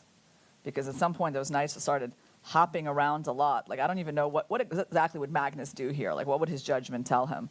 Keep the rooks on the board, keep the rook, offer up the rook trade, right? Like, for me, I mean, I wouldn't be able to make this decision in a split second. Like, what do you think? What does your intuition tell you? Probably just trade the rook, but yeah, it's right. hard Trade the rook would probably be what I would be thinking, but then white is absolutely fine, right? Exactly, right? So I'm just saying, okay, these were some key moments in the game. I think Pragg maybe should have tried something a little bit more forcing. He went king g2, this king arrived, this pawn move seemed fine because, okay, it's just a good square for the pawn. And then Magnus, like, instantly finds that open file. Okay, now it's like we're not getting the trades of pieces so easily, right? So the eval bar is keeping this balance, but now, like, exactly what is the plan for white? Not so clear, right? Because this pawn is weak. This rook is, like, coming in. These knights are coming in. And it starts to feel, at least on a practical level, actually quite unpleasant. Yep. So within just a few moves. Like white not even really making a mistake. So he goes here. And then this starts to get like already really unpleasant as he realizes like there's a fort coming. So the knight improves. Now the rook came in. I mean, yeah, like it was just relentless. Yeah, and all the moves are quite natural. And I think we can quickly wrap this up because the second game is about to start. Oh, yeah. All right. Wow. And yeah, 15 seconds left to the first move. And this could be it. If Praggnanandhaa cannot win the second game and force the match into another tiebreak, then this could be it. And also the same thing with the game between Fabiano versus E4. Nijat. He's going to play E4. Watch it. Yes. I'm sorry to interrupt you. I had to say that because the reason he's doing this is because he's going to play C3. That's it. I'm sorry. I had to bring this out there because I had some idea, which is that he was in the exact same situation against Gukesh. Yeah, and he did the same thing too. And he did the same thing, and I think overall that strategy worked just fine for him in that game, even though he later on kind of outplayed himself. But his opening strategy worked out great. So it makes sense that he just stuck with it. Yep, I think it is a very wise opening choice as well, especially if you play e4. If you want to play for a win, I think Magnus already knows that Pragg will go with the Sicilian. And then c3 is obviously a very safe choice against it. Yes, and by the way, Gukesh against him, I think, played with d5, and Pragg goes for knight f6, which he also did against Arjun. So Pragg has, he's going to this opening for the second time in this tournament in a must-win situation. It worked against Arjun, but let's see how it works against Magnus. So bishop c4, knight b6, and bishop b3. Yes.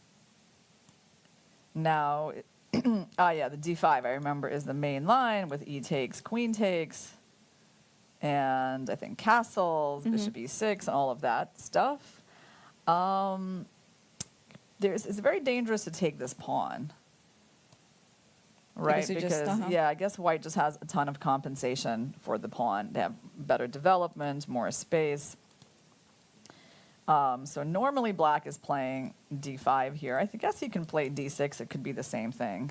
Yeah, I think it will end up with ed and queen d, and then that's the main line. But I think maybe Praggnanandhaa is going to come up with something else because, yeah, he has a very wide repertoire. So maybe he'll try g6. Oh no, d6 he did. d6, yeah, And this then is just takes, different. And queen there d6. is the move e6 here. I just want to point out that, like, I mean, queen d6 is sort of the, yeah, it's the main move, but I'm pretty sure this exists. Like these types of ideas where you try to take with the bishop and you give, you know, go into the isolated pawn position. But he went for queen d6. And castles is on the board, and now generally we're seeing bishop e6 to neutralize this bishop. Right. Wow. So let's see. We had two decisive results in the first game, and two must-win situation. Nijat Abbasov and Praggnanandhaa needs to win the second game. And they both need to win with black, Yeah. which is definitely a tall order. Right. All right, so Magnus has castled. And let's see what other moves than bishop e6 can Pragg come up with here. It's played 84% of the time. But let's take a look at this opening. So we got Fabi as white going for the Rosalimo, and Nijat again playing e6. This time Fabi, when I say, well, he hasn't played the Rosalimo against Nijat before. In the first game, yeah. It was like Carlsen. This was Carlsen, yeah, yeah. Nijat's Against game against FIDE. Carlsen and FIDE. And Yeah. FIDE. All right, so he goes to this, and instead of white capturing here early and playing for these b3 systems, Fabiano just castles, knight e7, rook e1, a6, back, d5. It's funny because it looks a little bit like a c3 Sicilian, except, you know, there's no white pawn here, right? Knight f6 and bishop e3 is on the board.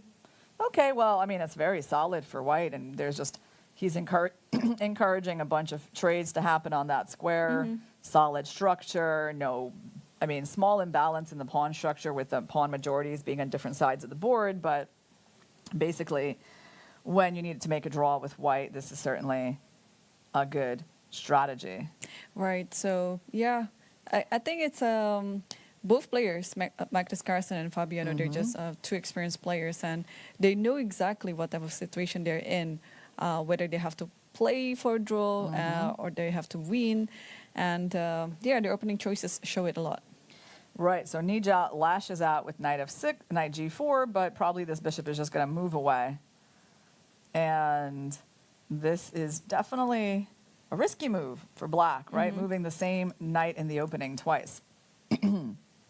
Yeah, so it just wants to take the bishop, and what does it do again? What if you play d5, for example? Can it be moved? Yeah, d5 is interesting. But d5, you know what the problem is? It might be that I'm taking. And rook takes. But then you take with the rook, and then my knight has to move somewhere. If knight e7 or b4, I can play knight c3. Yeah, that's actually quite interesting, d5, yeah? But Fabi didn't play Yeah, it. he didn't play it. He moved his Yeah. bishop away. But definitely an interesting move.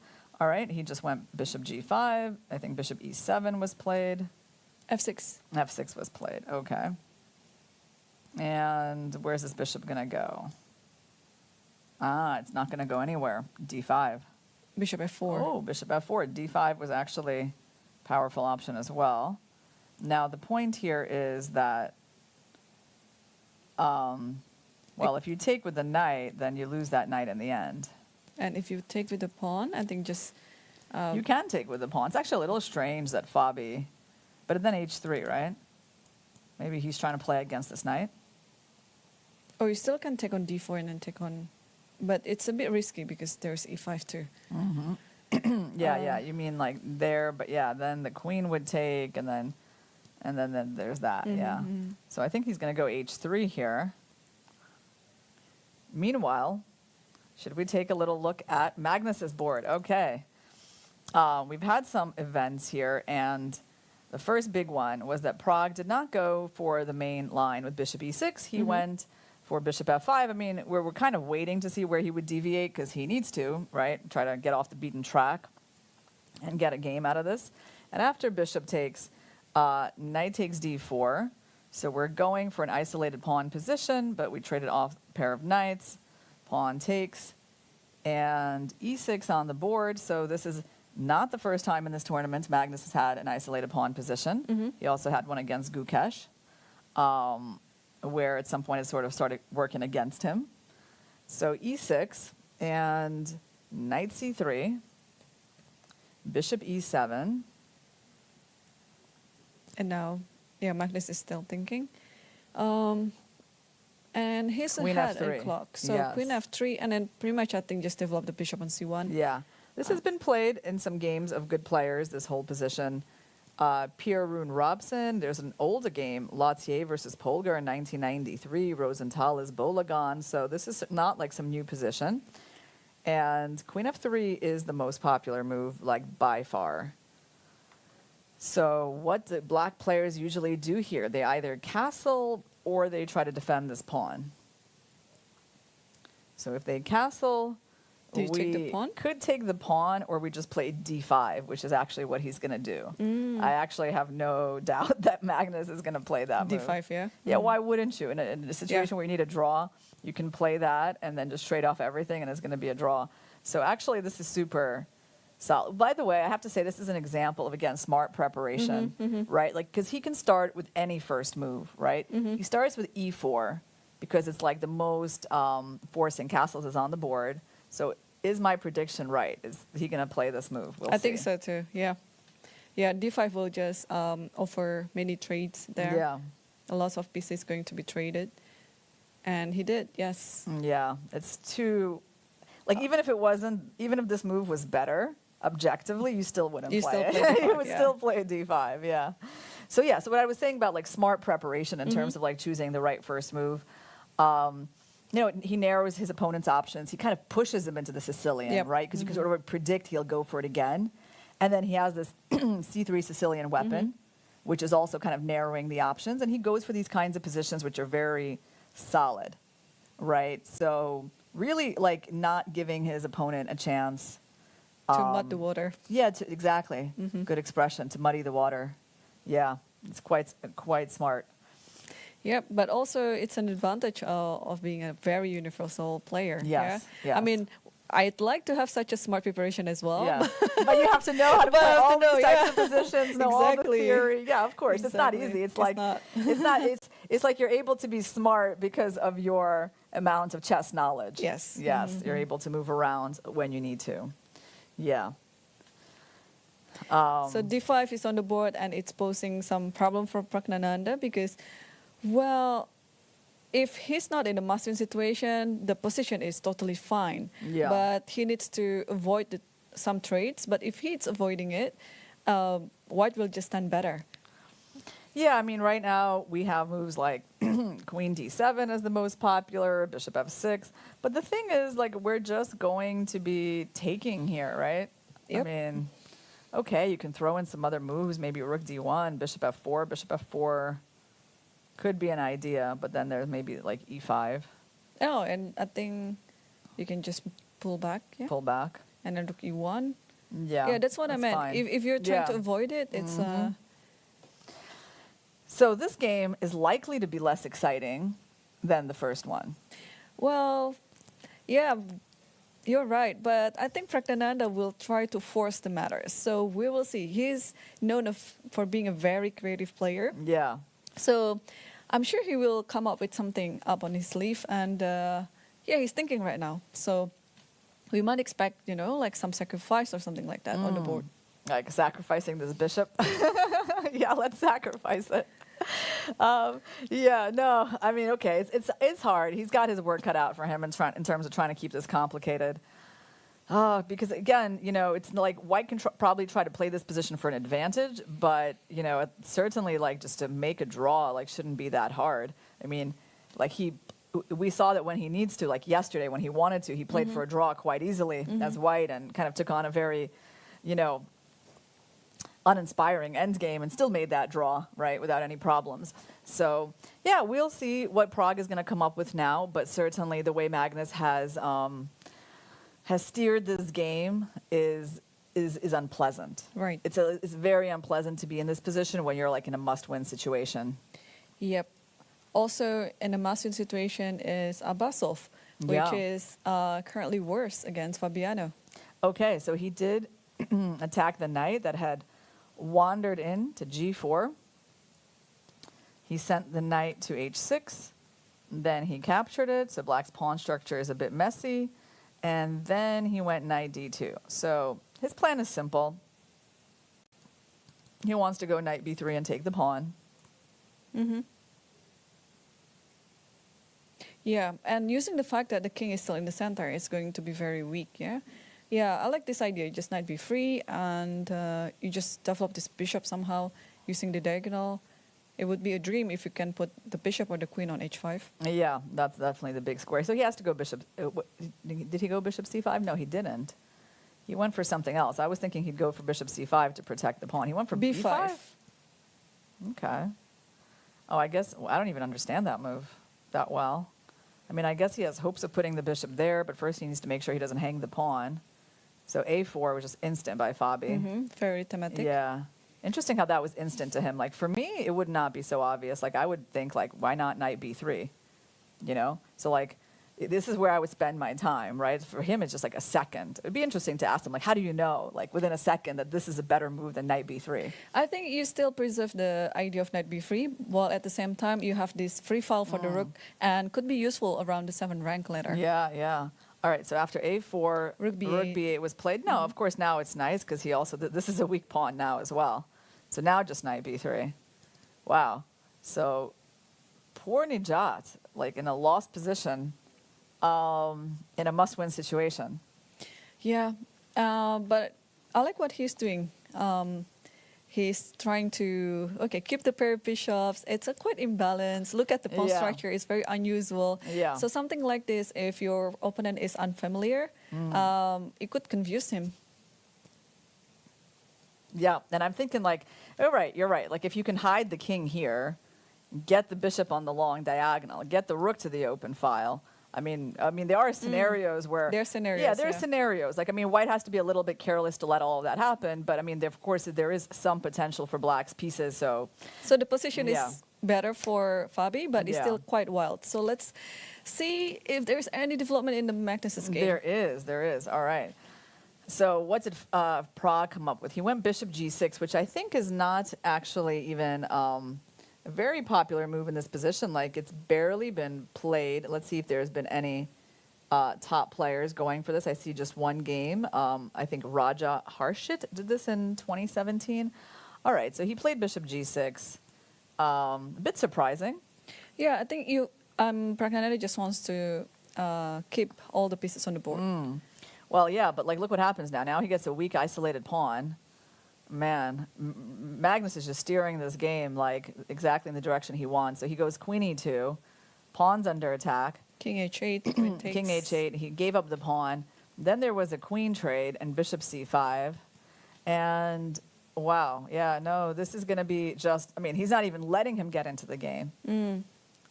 I mean, he's like, okay. I give you my pawn back. Yeah, I give you the pawn back. Like, he's not even interested, like, I mean, in trying to keep this extra pawn. He's like, I mean, obviously there are tactics. So Pragg does have compensation, but just bishop e3, and it's like, you got to trade pieces. They made a trade.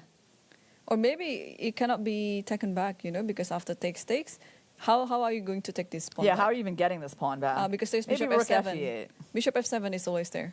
But you... Yep, I go with this rook. Don't I get it back? Or do you get your rook to the 7th? Oh, you mean you want to take my bishop first or not? Oh, yeah, I'm taking the bishop and going right here. Okay, but then rook b7, right? Like this? Yeah, just bishop f7. Well, I have knight c4, so I take. Okay, then it's a good thing. Like I mean, sure, white is not having any trouble here. White is the first one on the 7th rank. But, I don't know. Yeah, white's better. If you move there, then I just take your pawn, right? So black has to defend the pawn, and then I guess try to play knight c4. And I'll play rook d1 and get the 7th rank. Yeah. Yeah, so white is just definitely better here. Yeah. I mean, it's a tall order. But again, I really think that making these correct choices, knowing what kind of, being able to go for these positions that are just unpleasant for the opponent, that's definitely a skill in itself, right? Like it might not look very exciting to us, right? Like, and Carlsen's obviously not trying to make this game exciting. He doesn't need any excitement in this game. But just imagine, remember what we talked about when you're in a situation where you need a draw, you want to kind of make your opponent forget that they're trying to play for a win. That's the situation that Prague is in now. Like, you can see it, it. It's just completely obvious that even Prague is looking at this and is like, I can't really win this. You can see it from his body language, yeah? Yeah, what did he do in terms, he went for Rookie 8, right? So, and you know what's Magnus? Magnus just went back with the bishop to b3. He didn't even try bishop f7, which is a little surprising. Okay, but his move is fine because he just controls the knight, right? He's just trading and trading everything, and making a chess game not be exciting when you don't need it to be exciting is still a skill. Yes. Yep, and Magnus is doing it. I mean, so far he's been the director of their match, because on the first and second game of their classical matches, Magnus didn't into it at all. Right? And then he just felt like, okay, I just want to make a quick draw, and quick draws they were. Yes. And now he's finally had his time to make extra rest. Yep. And now he's coming back on the tiebreak, and just totally a director. That's a good way to put it, for sure. I mean, he has set the tone for their match. Prague had his chance to play that first game where he was white. I mean, he did what he could. Magnus had to defend a bit. He did that. And then, again, when Prague is white, I mean, he's trying to play. He had his chances today, too. He certainly did his best to create a game in that first rapid game. Yep. But Magnus just managed to neutralize it, and using his experience, his defensive skills, everything, and then kind of being relentless in that end game that he's known for. Oh, wow. And he took the draw. And congratulations to Magnus Carlsen, our FIDE World Cup's winner. Wow, yeah, this is such a good match. You have to say, he just got the job done, but he also produced a show for the chess world in that first game. Right, yeah. Well, on the first game, Praggnanandhaa had all the chances, indeed, but Magnus Carlsen, with his experiences, just taking down the match like this, Well, I think it was also a very good moment for Praggnanandhaa, because, man, to be the youngest finalist in the World Cup ever. Yeah, I mean, this match doesn't take anything away from his incredible achievements in this tournament. It's only adding up. Yeah, I mean, I also feel like he's got to look at this experience as actually a very good learning experience, because Magnus already showed a few good lessons. First of all, the importance of the time management. Magnus has spoken about that before, right? He's spoken about how he likes to punish people who don't manage their time well. Right. And sometimes Prague has been getting kind of low on time in these tournaments, and he survived against other people. But, Magnus showed him that it wasn't a good idea. Yeah, totally. Yeah. But no, this World Cup has shown a lot of incredible fights, among the youngsters. And Praggnanandhaa is just the symbol of everything, because I like his fighting spirit. I like his demeanor. I like everything what he did. Also, the fact that he's bringing his mom here as a a moral support. You know? Man, he's just going to have a very bright future. Yeah, and, I absolutely. Actually, I don't feel like he did a lot wrong in this match. No, that's the thing. It wasn't like he lacked fighting spirit or character or motivation or anything. Sometimes, I mean, like I said, it's a question, right? If you know that your opponent is sick, should you just try harder to be, to create a game at the board? I mean, I know it's not the thing to do with top level chess, go all out with the black pieces, right? It's not really, but, in a way you have to use all the advantages you have. So if you have that kind of merciless spirit, perhaps he should have tried more with black and actually not went for the, for e5 and the 4 knights. But again, you actually have to know that Carlsen is planning to make a draw. You have to know, whether he's feeling okay or not, right? So those are not obvious things at all, right? I'm just trying to see where were the mistakes in the match, right? Or where he could have done a little bit better. I mean, today's game, all I can say is really time management. Other than that, I think on the board he did what he could. Yeah. The last mistake that Praggnanandhaa did, especially on the first rapid game, it was just because of his time situation. If he has enough time on the clock, I'm sure he would be able to hold the draw comfortably. But yes, this is the thing with the rapid tiebreak, right? Shorter time control, and you got to play faster. You have to manage your time even better. And Magnus is just so experienced. He's so experienced. And okay, he comes out with a Sicilian, right? Again, it's maybe it's not the best choice given that Magnus has already shown what he's going to do against the Sicilian in that situation. Magnus has given away that piece of information by playing c3 against Gukesh.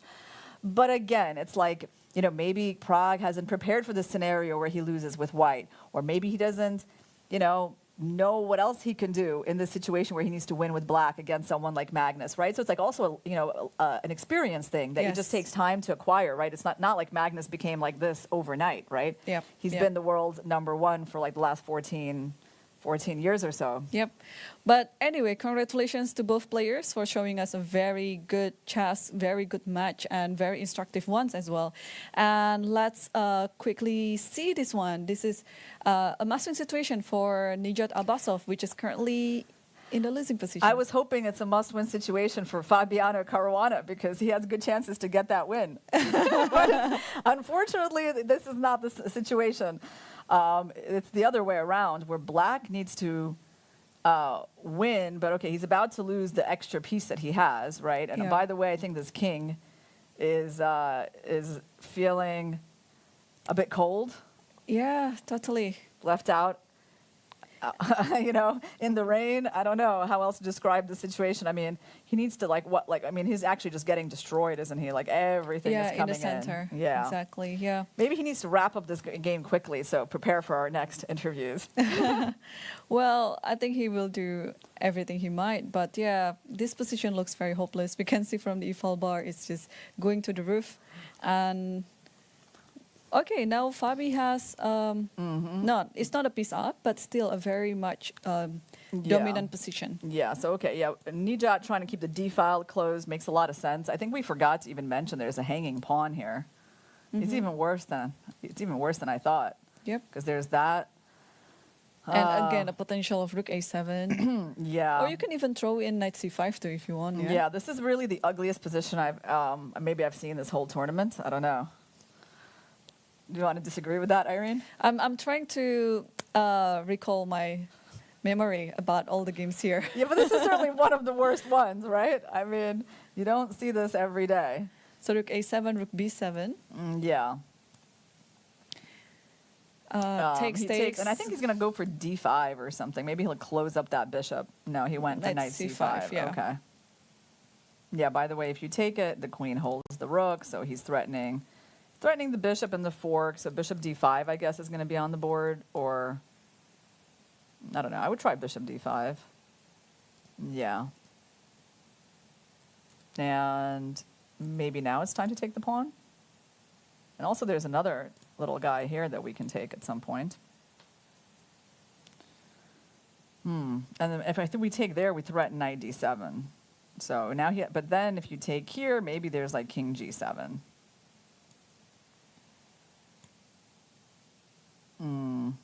Still, look at this fork concept. Ooh, that's so nice. Yeah. That is really nice. And that's actually really nice because you can fork the king whether he's on g7 or f8. And then this bishop has a big problem. Yeah, I think he's actually going for this idea. Yeah, in this position, I think Fabi is spoiled with so many options. You can even bring the rook to a1 and then back to a7 again. Yeah, you can do many things. Or even, you can even try to promote the b pawn if you want to.